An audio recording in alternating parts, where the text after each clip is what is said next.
This episode is brought to you by Jing's Mortgage Team. Jing's Mortgage Team is a team of real estate mortgage professionals whose mission is to help anyone with their real estate needs. If you're looking to buy a home, sell a home, refinance your home, have credit issues, or in need of an investment loan, we can definitely help you. If you're looking for a real estate agent, we know the best of the best real estate agents. Visit the link below for more information.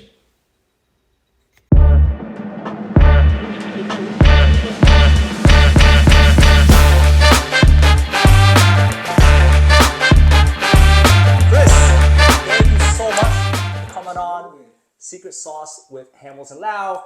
For viewers that are just turning in, it is a podcast that strives to peel back the curtain on people that are leaders in the industry, people that have stood the tests of obstacles, overcame it, and really try to dig into what was it about that person that helped them overcome it. I mean, I am honored today to have Chris Reimers on from the iconic team from eXp Realty. Chris is a certified real estate mentor and a coach. He's a certified New York State licensed real estate instructor. He currently has a whopping 12 team members and growing. So Chris, again, thank you for coming on. I really appreciate you. You know, we're in December 2023 right now, and the past few years, it's been a very tumultuous time. And what's interesting is that, especially with real estate, and what's interesting is that we see a lot of people that kind of fizzled out of the industry during that time, and even now throughout. And there is something to be said about people that, in the face of obstacles, grew and actually did better during obstacles. So it is, again, a exciting moment for me to have you on that, peel back the curtain and talk a little bit about you. But before we dive into that, I'd love to talk a little bit about, your childhood, how'd you grew up, your parents, where they're from, and... So, I feel like that's such a loaded question. Yeah. There's so much. We could spend days talking about that. But I guess I'll give the long and short of it. I was born in Queens. I lived the first part of my childhood in Queens. Then ended up moving out to Long Island at the age of, how old was I? I think 11. And then I've been in Long Island ever since. So where in Queens did you? I was in Jamaica Estates and then Fresh Meadows, and then came out to Valley Stream. Oh, cool. And then I've been a native of Valley Stream ever since. Awesome. Are your parents from America, or are they? They are, so yes and no. Okay. So I'm Dominican. Oh, okay. Background. Yeah, but Full Dominican. Yes, and then my parents they were raised out here in America. So what does that make me? Second generation? Oh, I think second. I think second generation. However they consider it. Yeah, but it's always cool to talk to minorities as well, because it's especially multi-generation. It's the American dream, right? Yeah. People come from a different country looking for better opportunity, and it's every generation after, ideally, it's better than the last. And It should be. heck yeah. And Chris is it's a prime example of that. So God bless. Did you have any siblings? Yes. So it was me, my two sisters. I'm the middle child, and my mom growing up basically single parent household. Yeah. Okay. So 3 kids total. Yeah. Would you say even though you're a middle child, would you say you're towards the older side or the younger side? Technically closer to the older side. So I have a theory about this, that, leaders, no, I really do. Leaders, their position where they are with their siblings really help define and hone a lot of leadership skills at a very young age. So even though you're in the middle, that's why I asked, are you towards the older side or the younger side? Because me, I'm the baby. I'm the younger side. So I didn't learn leadership skills until later. But my sister is my way. I do everything. Pros and cons, right? Pros and cons. But my older sister, I'm also from three kids, but I'm the youngest. My eldest sister is a great leader. So yeah, exactly. And I think again, my theory is that if you're an older sibling, Yeah. You fine tune and you hone a lot of leadership skills at a young age.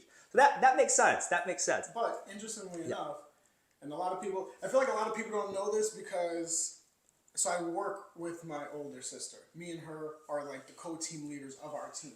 A lot of people don't know that on like the outside because she's like super on the back end where it's like, I don't want to be in the public. I don't want to have it like social media. I'm not going to be on it. You do that thing. You be the one that's like in the forefront of everything. And it's like I'm in the background and I'll handle like all the back end stuff. I'll still interact with the people on the team and, you know, provide the support. But it's like you be the face of everything.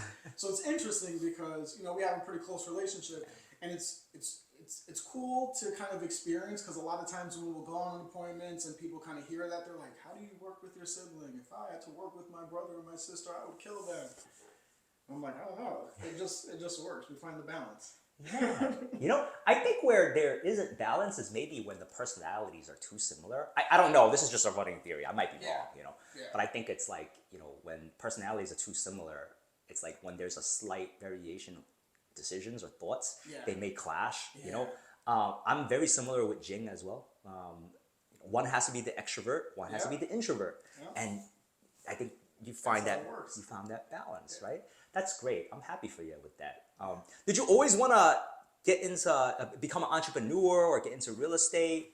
No. So this was actually never. So interestingly enough, we'll go back to my sister. She's honestly the one that got me into real estate. So for my early adulthood, I was always just kind of like trying to find my way. Initially, when I graduated from high school, I always wanted to do something like entertainment based. I was like, I want to get into like the music industry. But not as an artist. I don't sing. I don't have time to do like I could get a little bit creative, but I'm not like super creative where I want to spend all my time doing that. Like I still like a little bit of structure. So I always wanted to get in on more so on the back end. Like I wanted to do some sort of management.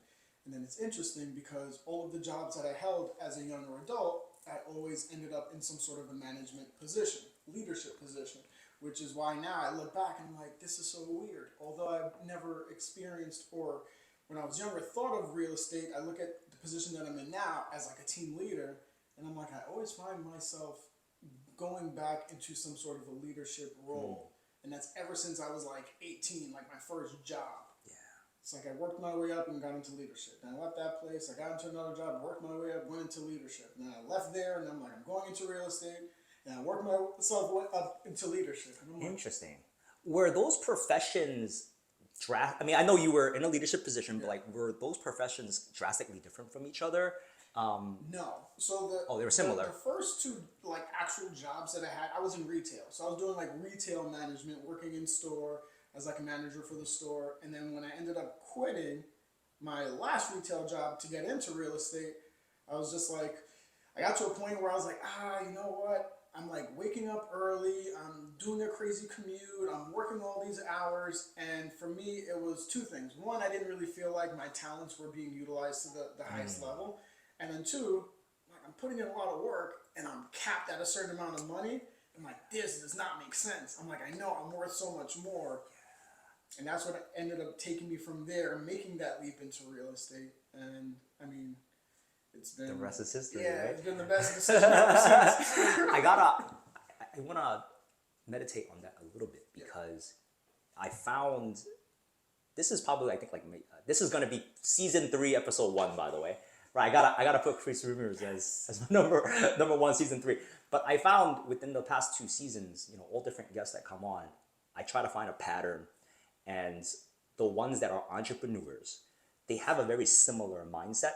And for our younger viewers here that are just thinking about entrepreneurship, or even our older viewers who are kind of in that 9 to 5 and is thinking about taking the leap, this is like, I want to reinforce the idea that you don't have to work for somebody because you could. Some people are down with that. They like the 9 to 5. They like the security. They like the consistency of things, right?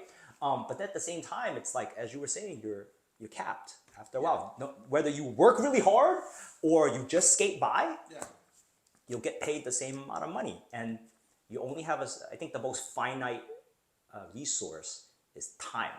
100%. And you only have 100%. so much time in your life. Yeah. And would you rather spend that time slaving for somebody or working for yourself? And doing something you enjoy. Yeah, But you know what's interesting about I say the W-2. I don't even like to call it 9 to 5, but more so the W-2 is a lot of times we're afforded these opportunities to get into these companies and we don't utilize the experience there to take and use it for ourselves. Because again, going back to like those leadership positions that I held, I'm like, what skills did I develop when I was working there and how does it benefit me here? What did I actually take from these jobs? Did I just go there and exist to exist? And I'm like, no, when I was there, I mean, ultimately, I think that's what got me out of there is because I realized the effort and the work that I was putting in, and I'm like, this doesn't make sense. But if you're in these spaces, look at the structure that's around. Utilize that as like a platform for you to understand how you can do it for yourself. Because these companies, $1 million, $billion companies that you're working for, there's something there that makes sense. So look at the structure that they implement. Look at the way that they make the decisions. Look at the systems that they implement. Take that, find the passion of yours, and do it for yourself. Even if it's like little things here and there, it could be like just, the Kickstarter for you to actually get up and start making that change. I love that, Chris. I love that so much because it's like a lot of times for you, I guess it's like a similar profession and you got into the leadership role, right? I want to say also there are people that they don't hit the leadership role, but they just jump around different professions, you know? However, there is still a commonality within those professions. And it's really up to you to find what that commonality is, what that theme that you enjoy doing to help you excel, grow, or make that decision to make that leap to entrepreneurship.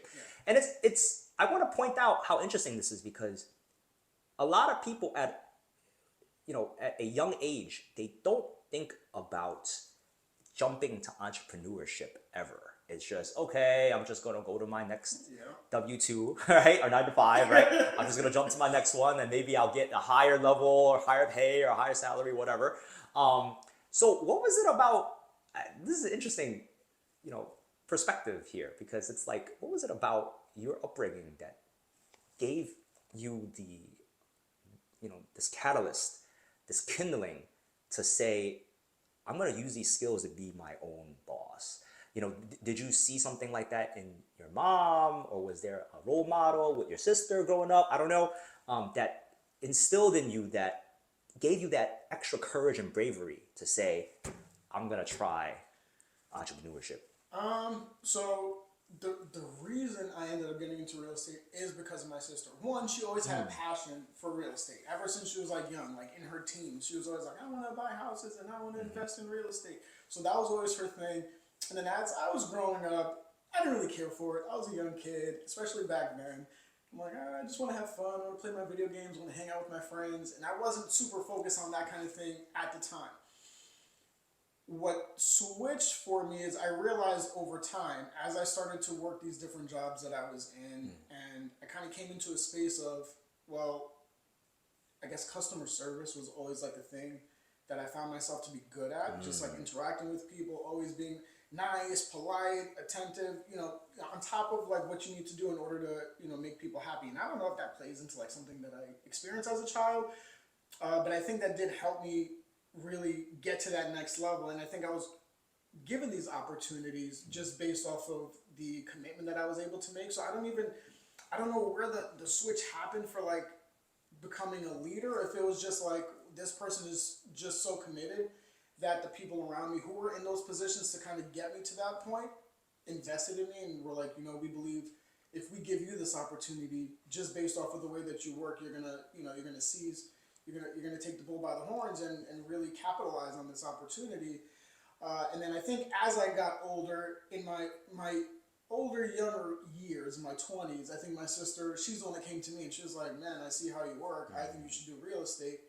And I fought it. I would say she probably first brought it to me when I was like around 21 years old. I was 21 years old. I'm like, I don't have time for this. I'm like, hey, I'm hard. I want to live. I'm in my 20s. I'm doing whatever I'm going to do. And then as I got older, I think it was when I turned 26, because I'm approaching my 10 years in real estate. So it was when I was about 26 is when I was like, you know what? I'm on the brink of 30. I need to do something better for my life. And then that's kind of when it was all coming together. It was just like the perfect storm of like right time, right place, and it was just like, you've been telling me to do this. All right, I'm gonna trust you. Maybe I'll actually be good at it. I didn't know anything about real estate. I didn't know anything about homes. Nothing. But I decided to go get my license. First off, shout out to sisters, right? Shout out to older sisters, right? What's your sister's name? Isabel. Isabel Reimers. Yeah. Isabel Reimers. Shout out Isabel Reimers. Shout out to my sister Glory, right? Glory Lao, right? I think it's like something that I want to respond with is there's The Alchemist, the book by Paulo Coelho, a super awesome book, and then your story reminded me of that book because it's like in that book it's like everybody's journey is different. However, it's like within the process of that journey you find out so many things about yourself. And for you during that course, it's like you were good at customer service with all these different things that you did. You're destined almost, right, to a leadership position. I mean, I'm very anti-fate myself. I don't like fate. I'm big on like controlling your life and taking actions. But at the same time, it's like within the process of taking actions that you want to take, you kind of find out like about yourself, right? So yeah, that's a great book that I would recommend to our viewers. If you haven't read it yet, it's a really, really good book. So I want to talk about the real estate when you had dived into real estate. I mean, I think what is so real and pure about real estate is that I can understand why people don't like real estate, but I wholeheartedly feel it is a very pure profession. And purity in the sense where it's like, if you work hard and you do the right thing and you have customer service and people skills, almost like social work in a way sometimes, right? If you have those skills, real estate is your profession. It's like, the best part is that it's not a W-2 gig. It's like there's no cap. You work really hard. Why? If you want to work till 1 a.m., 2 a.m., that's just extra money in your pocket. Exactly. And that's to me, that's the... Yeah, you have the control over how much money you make. That's the beauty of... So if you want to work a lot, you probably make a lot. If you don't want to work a lot, you won't really make a lot. That's really the beauty of entrepreneurship. That's the beauty of, that's the beauty of entrepreneurship. Being your own boss and making your own hours and really putting the input gives you the output. Exactly. A lot of people don't realize that getting into real estate. They think like, they have all these TV shows, $1 million listings, selling the sunset, and it's like, oh, this is so great. All I have to do is get my license and I'm selling millions of dollars of real estate. No, it doesn't work like that. It's not easy. You have to, one, you have to have those relationships. So two, you have to have a specific character about yourself and carry yourself a certain way so people can actually trust you.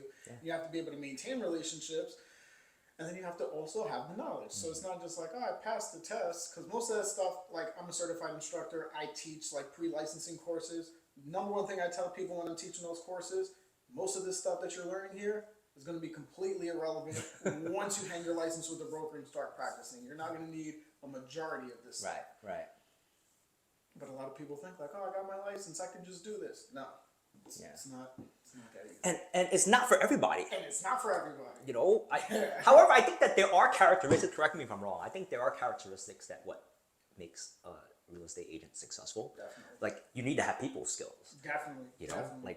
Kind of, I think the most successful agents are the one that's the most tactful, the most easy to talk to. Honest. Right, and honest, definitely honest.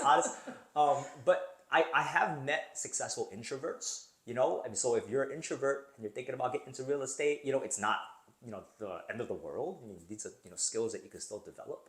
However, I do want to say, like, it's not for everybody. I mean, if, people like to kind of take shortcuts or, or, kind of short-sightedness. Like, just, I want to make a quick dollar now at the expense of my client. Those are, I don't think real estate is the right profession for you. So the people who do that, they could probably come in and there's an opportunity for them to make some money quick. They're not going to last. It's not going to last. I have to add, I think it was like 2021 when the interest rate was so like low. Everybody is buying a house, right? At that time, like the height of pandemic, right? you had so much agents that just jumped on the bandwagon because deals are just falling on everybody's lap. Same thing with lenders, right? We were just making a killing. And what I found is that now you have, I think the statistic was last year, almost 50% of real estate agents in New York City, New York State, excuse me, didn't renew their license. And same thing with lenders. They didn't renew the license because, there was a quick opportunity, people were making a quick buck. And now when it's time to actually utilize customer service and now being more long-sighted and develop their own business, right? Now it's like they don't know what to do. Yeah. Right? It's scary to see the amount of people. I mean, I've even experienced it on my side. Like even with my team, this time last year, I had almost double the amount of people. A lot of people ended up, hey, I'm not going to renew my license.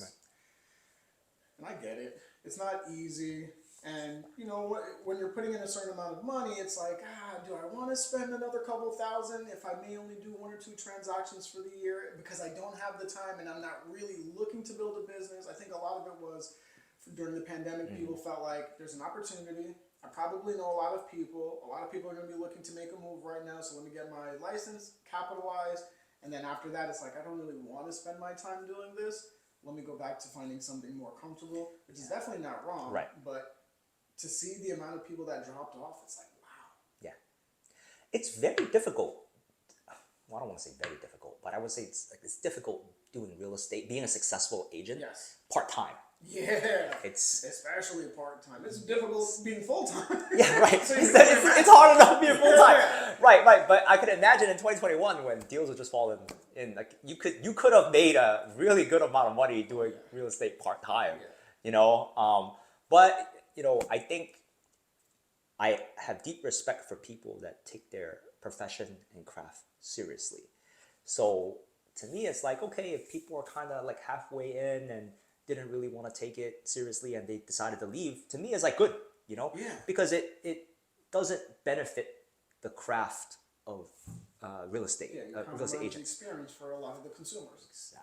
Exactly. And it's like you have a lot of people already on the fence about agents in general. You know what I mean? It's like it doesn't help the energy of the profession, the egregore of the profession, to have additional bad apples there. For no reason. Right. So your sister, God bless her, Isabel, right? God bless her, got you into real estate. So at that point, when you got into real estate, was being a team lead in your peripheral or? No. Yeah, so tell us about it. How was it like getting into real estate? So I got in, and for me, the initial idea was, I want to work for myself. I want to be able to put in whatever time and effort and make that income based off of what I'm doing, and not just have somebody say, it doesn't matter how much you work, this is it. So I got in, and then as I started working, I think what it was for me is my experience coming in. I felt as though in my first couple of years, I didn't have the proper support that I feel like I needed. And that's kind of like looking back after, like you're in it and you're like, I want support, I want training, I want this, I want that, so I can learn, but you don't realize the impact that it has until you're like a couple of years in and you're like, man, if I just had somebody telling me this or do that or do it this way or versus that way, I probably would have been a lot further along sooner. Right. And then that's for me where I was like, this is not right. You weren't with EXP at the time. No. Okay. Well, we don't have to mention their name, but you're with EXP now, right? And I 100% agree. I think it's like there's a lot of brokerages out there. I'm not gonna name names, but there's a lot of brokerages out there where it's like they're happy and comfortable with an agent coming in and just whether they make money or not, as long as they're with me. You know what I mean? I mean, I'll get by. There's brokerages that don't care. The development.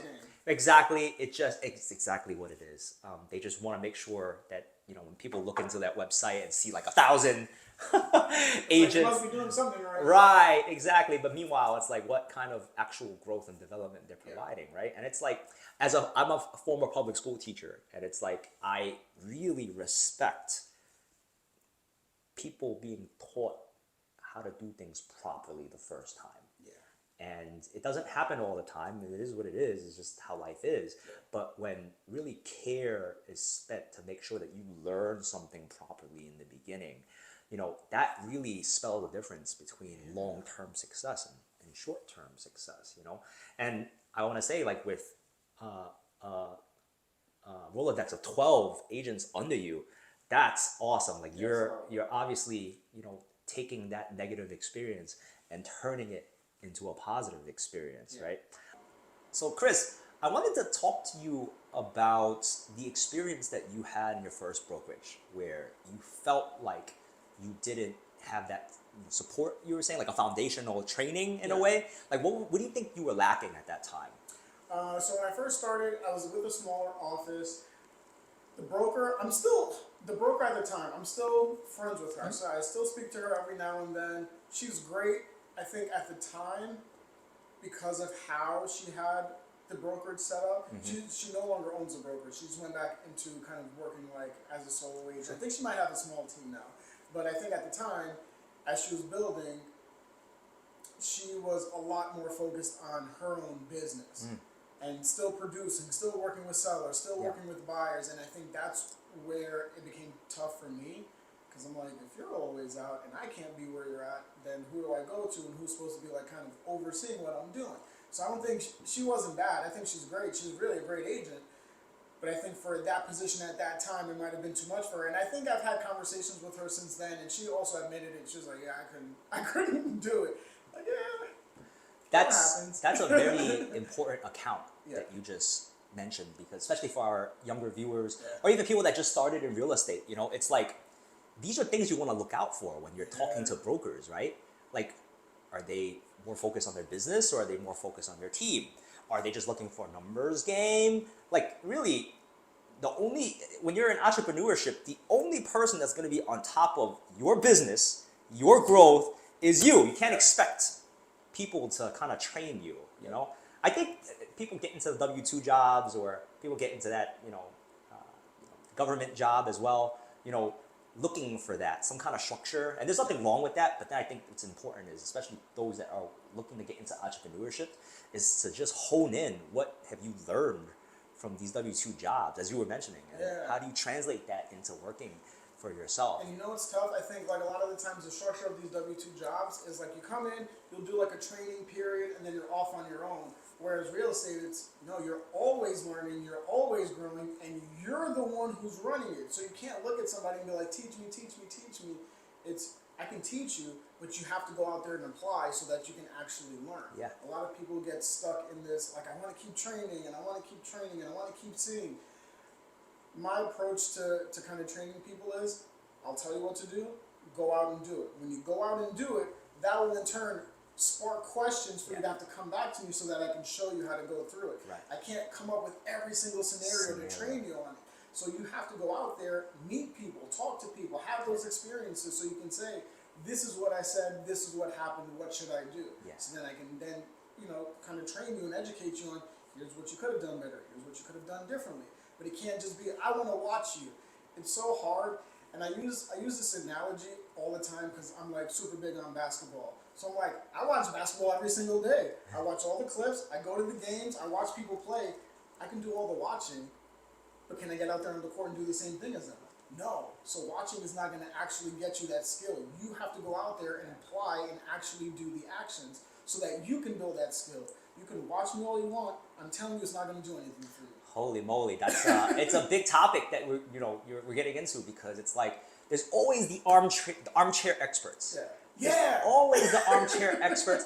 I think it just maybe even exposes an inner deficit that a person has, though, because it's like everybody can be an armchair expert. Everybody can be a thinker, because thinking is free. But who's really the doers? Exactly. Right? And it's like the doers are the ones that are going to change their life, right? The thinkers who, look at all the scenarios, wait for all the trainings before they actually do.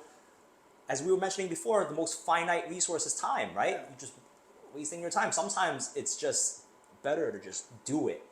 And within the course of doing it, you're learning so much. As a former public school teacher, there's many different ways people learn, and it sounds like one of the things that you favor is the hands-on approach of learning. There are people that like to watch and then they think and then they do. There's people that like to listen. They're better listeners than watching, But to me, hands down, like the experiential way of teaching, I think that's the best way of teaching. You know? Yeah, that's the way that I kind of approach it with anybody that I work with, agent-wise. Yeah. And I know I get a lot of people who really favor or think they favor like, I want to learn and I want to learn and I want to learn. And I'm like, listen, I know how you feel because that was me when I first started. But I'm here and I realized that was the worst thing I could have done because it stops you from taking action for 6 months, a year, 2 years, and you realize, well, it's time to renew my license the first time. How many transactions did I do and why? It's like, oh, all I did was spend my time training, going to different trainings, going to different trainings. If you spend all your time training, when do you actually practice? Yeah. Right. I'm a black belt in karate, and I want to say that there's people that, that once they get their black belt, I want to open my own school, and I want to teach a certain. To me, I don't like that. Yeah. I think it's a huge responsibility, right? And it is part of your growth and learning, right? To be able to, that's how you master things, right? When you know something so well that you can teach other people, that's when you truly become a master of something. But however, I want to say, like those that just, they hit like a certain level and then they just, now I want to coach, I want to train. It's not sustainable. Yeah. Because when you're your black belt, you're only as a first degree black belt, you only know a master of the basics, right? When you get at the higher level, now it's like you realize that it's variables. Yeah. And what the difference between like a grandmaster and a first degree black belt is that you consider that life isn't just about basic techniques, right? It's like you can utilize basic techniques, but then there's so many variations and variables that happens, right? So I want to commend you in having that sustainable mentality, because when you open a school or you train people, you have to sustain your business, right? Exactly. And with that kind of a training methodology, you can do this for the rest of your life. So I want to commend you on that. There's agents that become team leads that are just, as I was mentioning, I'm using that analogy as like the first degree black belt. Yeah. It's like kind of they get it. They know how it works, but then it's like when variables happen, it's like let me ask my my mentor. Let me get back to you. But then it's like there's just life. The beauty of life is that there's just so many variables, and it's how you handle the variables that come up that, to me, at least in my opinion, leads you to success. So yeah, that's why I always say like the biggest skill anybody that's in real estate or an entrepreneur should possess is problem solving. You have to be able to solve problems, and whether you're going to be the one who has that answer or you have the resources to go find the answer, you have to be able to solve problems because there's so many variables. Yeah. Like you can go through a real estate I can tell somebody basically how to do a real estate transaction in 10 seconds. You go, you look at houses, you make an offer, you do your home inspection, you sign the contract, you apply for your mortgage, and you go to closing. But there's so many variables that can happen at every point, in every stage of all of those. And how do you navigate them?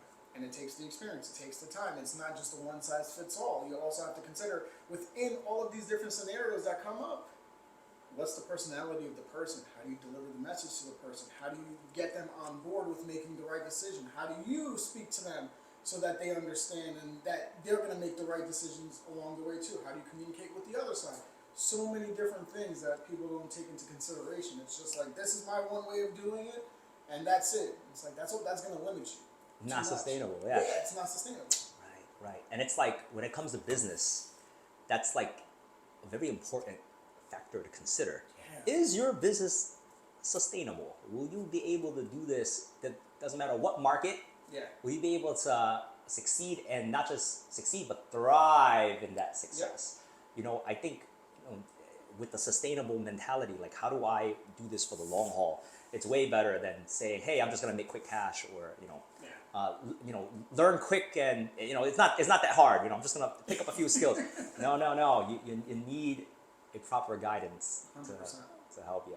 So you jumped into real estate. Your sister encouraged you. Yeah. You did it for a while. Tell me about what prompted you to take that leap to being a team lead. So, kind of going back to my experience when I first came in, not necessarily having that support, I felt like there was an opportunity. So what ended up happening is, how I started the team is I got licensed in 2014. I started working as a solo agent myself, and then my sister, who I work with now, she ended up getting licensed in January of 2017. Oh wow. So naturally, that's my sister. We have a very close relationship. The goal was, okay, we're going to work together. So just in us working together, it was basically like a partnership. We're going in, doing our transactions the way that we were doing, and then we eventually got to a point where we're like, all right, we got to start thinking about growth long term. Do we want to be practicing like this forever? And for both of us, it was no, because there's some people who are like, I've been selling real estate since 1975, and that's great. I look at that though, and I say honestly, I think you might have done something wrong. And I only say that because I love real estate, but I don't really know anybody that's like, oh my God, I want to be like well into my 70s and 80s selling real estate still, because I genuinely enjoy it. I think at what point of your life do you feel like I want to just enjoy my life now and not be working? Yeah. So I look at that and I say, you might have done something wrong where you didn't build out an actual business properly so that you can actually step away from it and still be making enough money so that you can go and live your life the way that you want. And I didn't want to get into that position, so it was always like, all right, growth. How do we grow? How do we kind of build out the business in a way where we can still make money, but we don't have to be as hands-on? So that's where we got into, the idea of starting a team and actually starting to build it out. At the same time, at my last company, it just so happened that there were opportunities opening up, and I got interviewed for a position to become a coach in the office. Again, people around me seeing something in me that they felt like, hey, I think you'd be good for this role. Because it's not even anything that I even expected myself. I was like, I'm just want to do my little team thing, get a couple people with me, and kind of share the fruits of whatever it is I'm doing. But then I got into coaching, and then that's where I really started to think, having this platform, being exposed to so many agents, I'm like, this is probably the best route to go. Getting a lot of people, and then, kind of partnering it with that idea of people need the opportunity to have that support and have somebody that's committed to their business to really help them, because you didn't have that, you want to give it to other people. You want them to have that opportunity. So it just all kind of came together at the same time. I started coaching back right at the beginning of the pandemic, 2020. And then ever since then, it was really just more so focused on growth. How many agents can I interact with? How many lives can I influence? And when I first got into real estate, I was always very client focused. And people get into real estate and they're like, oh well, I like selling, I like showing homes, and I want to help people. But like my goal was, I really do want to help people, but how do I do it at a high level? And I'm like, I'm only one person, so there's only so much me as an individual can do. But if I'm able to kind of create an army around me, if I'm able to do 30 houses a year, and I can get somebody else to a point where they can do 30 houses a year, and the next person, then it's no longer just 30, but it's 30, 60, 90, 120, and I have, a hand in that influence. So I'm like, this is the way to really leave some sort of an imprint and make some sort of a change. Yeah, that's awesome. that's just awesome. I love that. I have to say, like, I've heard these conversations before where it's like, team leads or brokers will talk about what they can do for you now, for agents, that they're trying to, get on board their team. What they can do for you now. I'm going to do this. I'm going to do that. I'm going to do that. But who's really having a conversation, a real conversation about sustainability, long term, helping people grow their business, their brand? These kind of conversations that Chris is talking about, right? It's like, everybody can give you a shiny lollipop, in the beginning. You can throw money on it, but then money doesn't give you that long-term skill. So I want to say, I commend you for that, because I think it's a very sustainable model that you have, and that you offer for people. What does being a team lead mean to you? Like, is it something that, you're excited about? Is it something that it's like, you feel like it's keeping, a legacy for you? Or like, how do you feel about the idea of you being a team lead? Honestly, it's inspiring. Just to kind of see, as you work with a lot of these agents, just to see the growth within them, and just understanding that I had a part in that. Like seeing people go on to do great things, I had a part in that. Like I find more happiness and joy, and somebody coming to me, man, I just landed this deal, I just closed this deal, I just got this opportunity.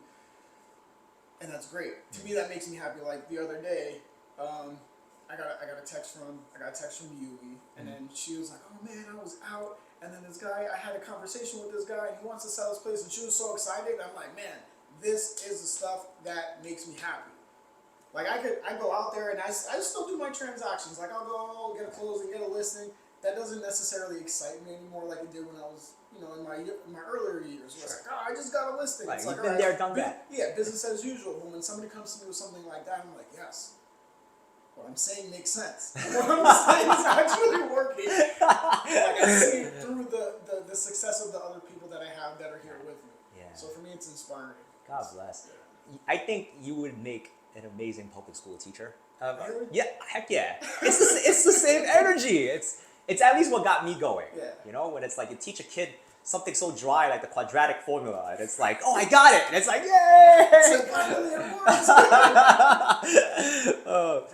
What would you say, Chris, is the hardest obstacle in your journey, whether it's personal, professional, and what was your strategy in overcoming it? The biggest challenge or the biggest obstacle is really staying disciplined through the challenges, because you're always going to find yourself in places where not everything is easy, especially now in like the market that we're dealing with. Yep. People having tough times with their deal, and then as like the leader, and I don't know if this is everybody, but as a leader, I always feel like anything that my people are going through, I'm experiencing it. And I feel like a lot of times I might experience it a lot more than they do, because I feel like, if you're struggling with something, it's because of something that I'm doing.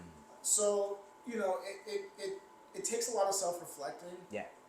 To kind of just stay back on track. I try to incorporate a lot of habits that keep me disciplined. So just to have like that consistency with discipline and understanding, like you might hit a snag, but you got to stay on track. You might hit this, but you got to, stay committed to what it is that you're doing. A lot of reflecting on, you've been through this before and you've come through it. You've gotten out of these situations before, so this could be something that feels overwhelming. It could be something that feels like, oh man, this is the straw that breaks the camel's back, but it's like you've been here before and you've done it. And kind of going back to like the sports analogies, like a big influence in my life over the time, somebody that I really, I guess, looked up to was Kobe Bryant. And I looked at like a lot of his journey, the commitment that he had and everything that he did, the commitment to the game, and understanding that he didn't go out there and win, what did he play? I think 18 seasons. He didn't win 18 championships. So it's year after year going in with a goal in mind, maybe not winning that time, but still saying, you know what, I didn't win that time, but there's still an opportunity tomorrow. So am I going to just give up, or am I going to stay committed to what it is that I said that I love and that I'm passionate about? So kind of looking back to that and finding these outside influences that really bring you back to, this is all for a greater purpose. You know what you're here to do. You know what the assignment is. Yeah, you're not going to always win, but it's how you bounce back from those losses that really determine your success long term. Yeah, and it's great because you're that support for your agents. When it's like when agents are looking for that discipline, they're looking for, hey, what's next? What do I do? How do I? Because being a real estate agent is so open-ended, and it's like, how do we find some kind of direction? And even if I'm pointed in the right direction, it's like, is it a direction that's going to sustain me long term? So it's amazing that it's great, awesome that you are that guiding light for them. I gotta say, like, even with Kobe Bryant, it seems to me like with Kobe Bryant, he is so dedicated. Committed. I think that's probably the better word to even say. Like, he's committed to the craft that it's almost like not even work for him because he's so committed to it. I remember there was a reporter that, and this is something that really resonates with me. I always remember this with Kobe Bryant. There's a reporter that asked Kobe, he was like, are you focused more on winning, or are you more focused on losing when you play?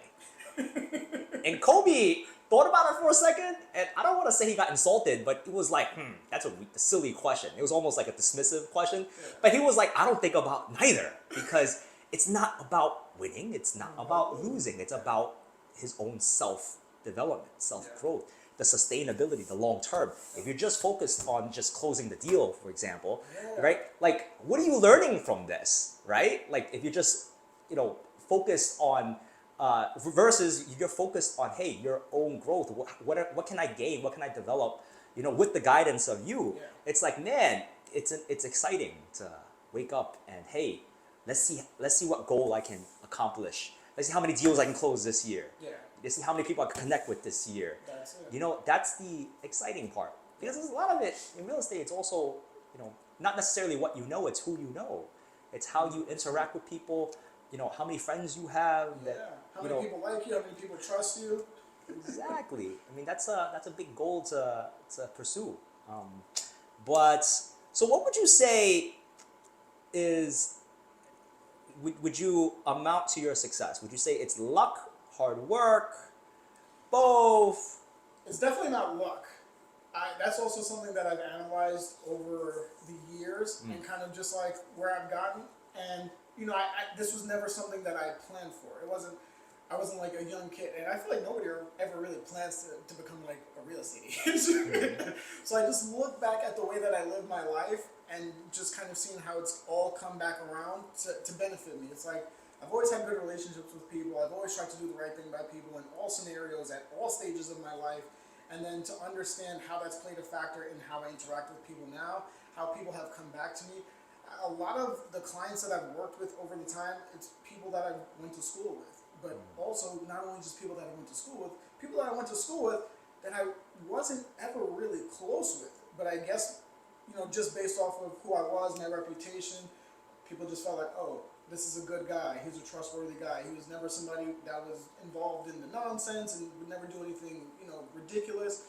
So I attribute that to, one, the way that I live my life as a whole from young, but then also understanding the piece of hard work that it's not just this is what you've done, but you have to be intentional about what you're doing now.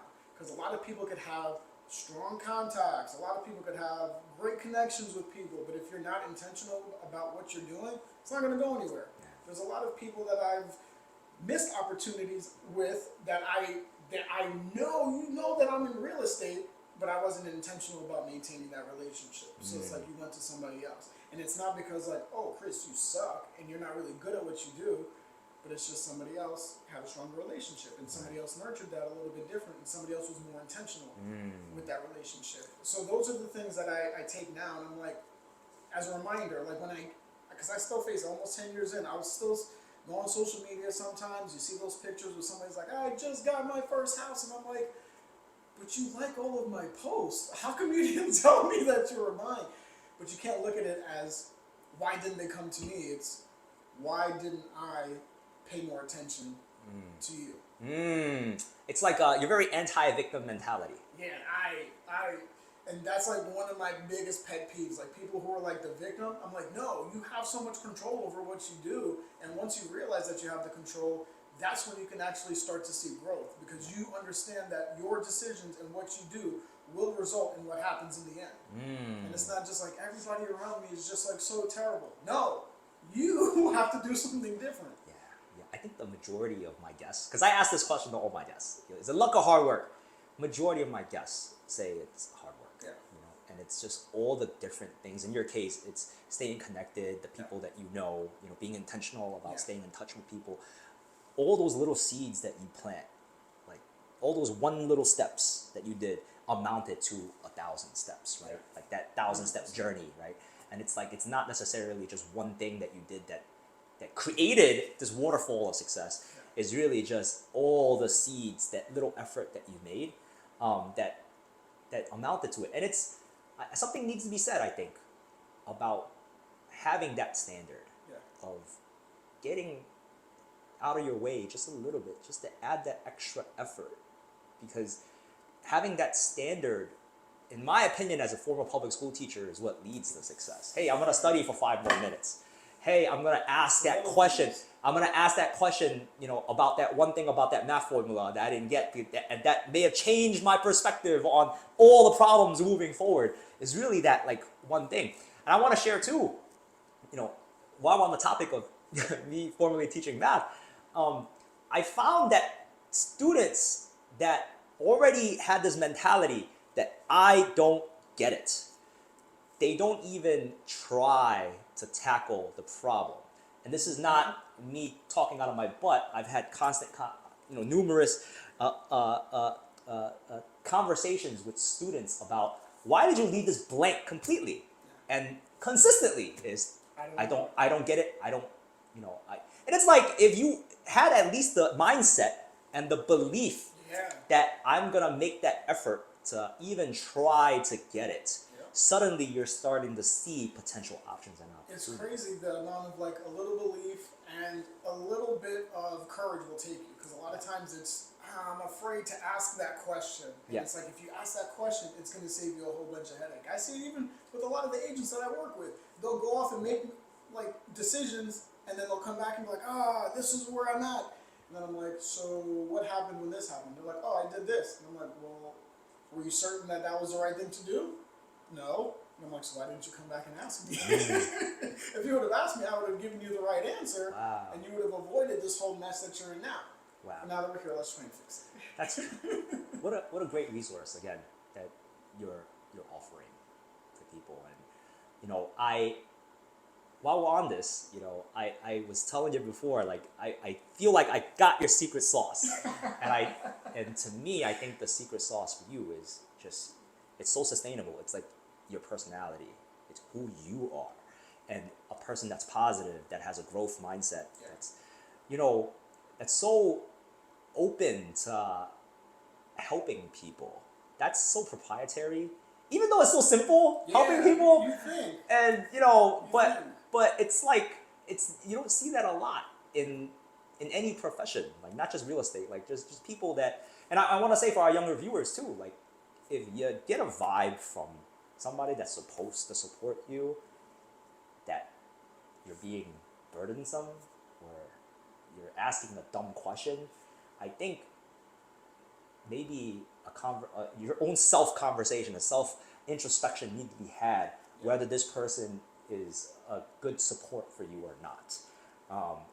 Because I want to say, if you go to somebody, like say a teacher or even like a team lead, like everything that you hear what Chris is saying that's how people should respond. That should be the expectation, Yeah, across the board, but it's not. It's not. It's also very interesting for me because a lot of times, like I'll look at myself, and I feel like the way that I approach certain situations is very unconventional. And I say that because I feel like a lot of team leaders want to keep their agents more so in a mind state that they are W-2 employees. And the way that I go about handling a lot of situations isn't always as like, here's my question, or here's the question I'm given, here's the solution. It's more so, I'm going to guide you in a way where you go figure out the solution. And I know sometimes for a lot of people it's difficult to kind of hear that, because like, man, I just gave you a question, just give me the answer. And it's like, no, I understand two things. One, it's going to be a pain because you're going to always rely on me to solve all your problems, and I don't want that. And two, that doesn't benefit you because it keeps you in a space where you have to be stuck with me. And I don't want to create employees, I want to create leaders. So I need you to be able to think outside the box. I need you to be faced with the problem and for you to think it through before you even come to me. And I want you to be able to develop that skill, because if I'm able to help you develop that skill of, well, I have a problem, here's how I can solve it, or I've given it some thought on how I can solve it, but I really can't figure it out, then you come bring it to me, and then I can help you. Yeah. But it's hard, because some people are like, well, you're my team leader, just tell me how to solve the problem. And it's like, you don't understand, this is more beneficial to you. Yeah. Because I could keep you right here, and I could just always solve your problems, and I could keep you in a space where you cannot leave me. But I don't want that. I want you to always have a choice, whether you're growing your business, if you want to stay with me, if you see value, or if you feel capable enough to go off and do your own thing. Like, I don't want to have anybody ever feel like they're stuck here because they don't know what they're doing. And I never want somebody to leave and feel like, well, I didn't learn anything. Yeah. that's such a breath of fresh air, Chris, and I really stand by the statement that, you know, if you were a public school teacher, you'd be like one of the best.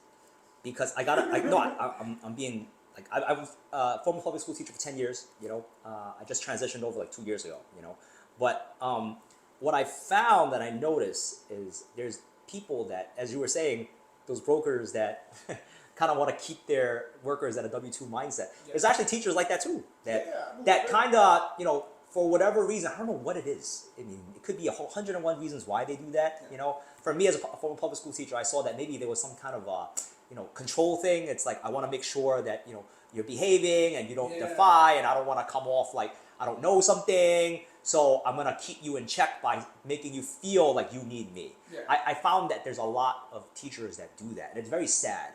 And there's very few, and this, if there's any parents listening, it's very important you listen to this too. There's a lot of teachers that, very few teachers that have that mentality that Chris is saying. Like, hey, I'm gonna guide you in how to solve the problem, because there's something greater here that we're trying to tackle. Not just problem 3 or problem 6 or whatever. Yeah. We're talking about how you can overcome obstacles long term.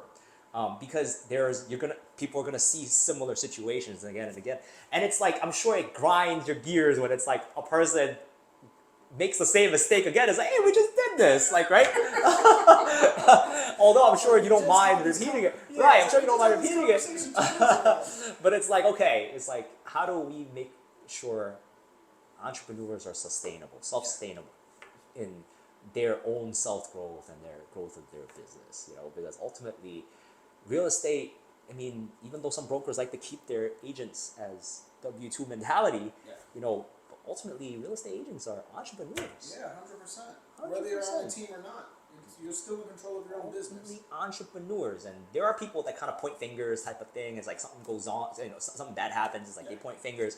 You know what I mean? But it's like, that's also a reflection of the training that they got, because that's a W-2 mentality, right? It's like, oh, you know, I'm gonna kick up the, you know, the problem. It's not my fault. I'm gonna pass the buck. Pass the buck. Yeah, it's the ball. I'm pass the buck. But no, like, you know, you're your own business, especially in real estate. You're your own business. You know, one bad deal is gonna prevent you from potentially infinite deals, because you never know, right, with that person. 100%. Oh man. Yeah, but Chris, what are you up to now? Any plans for the future? Growth. That's it. Growth. I mean, for me, long term, what I want to do is just continue to build a community of leaders so that people can go out and replicate exactly what it is I'm looking to do, and hopefully have them do it within my ecosystem. So within like the team structure that I have, go out, create more leaders, go help more families. That's something that's important to me. And then also, like, I know in the society that we live now, a lot of people really push this narrative of like, you gotta grind 24 hours a day, 7 days a week, and I'm totally against it. I'm like, hey, set up your schedule in a way where you can get your work done and then go enjoy what you need to do. Because, like you said, the one finite resource is time. So do you want to spend your time only working, or do you want to spend your time living your life, spending it with family? Because life is short. You don't want to spend your whole life just working, and then when you get to the end, what was it for? What can the people around you say? Oh, Bob was always working, he was never around, whatever the case is. It's like, you don't want to be that person, and you're going to end up miserable in the end. That's a mic drop moment. Yeah, because it's like, you know, the other secret sauce. You're a good person. I think that's the most important thing. You know, it's you everything that you said right there. It's like, you know, growth mentality, making sure that your team is supported properly, and also looking out for their benefit, you know, in your case. Especially long term. A lot of times I feel like it's hard for people to see that, because it's easy to get focused on the right now, especially when you're building your business. You know, money is like always a big concern. It's like, I need to make money, It's like, you'll make money. Trust me, just focus on what I'm telling you to focus on, and then the money's not going to be an issue 2-3 years down the line. It might be a little bit tough now. You might have to compromise some of the things you may want to do, but I'm telling you it's the right thing to do, and you're going to see it down the line. I'm like, there's a reason why I'm here almost 10 years, still doing this at a high level. It's not by mistake. So I think you should probably at least listen to a little bit of what I have to say. Oh boy, as I was saying, you know, mic drop moment. Chris Reimers. I'm gonna include Chris's information on the description. Reach out to Chris. He's an amazing human being. Honored for you to be a guest on. I feel like you left so much jewels. I hope so. Oh yeah. There's a lot to learn from this episode. So God bless. Thank you so much. All the success to you, man. Thank you.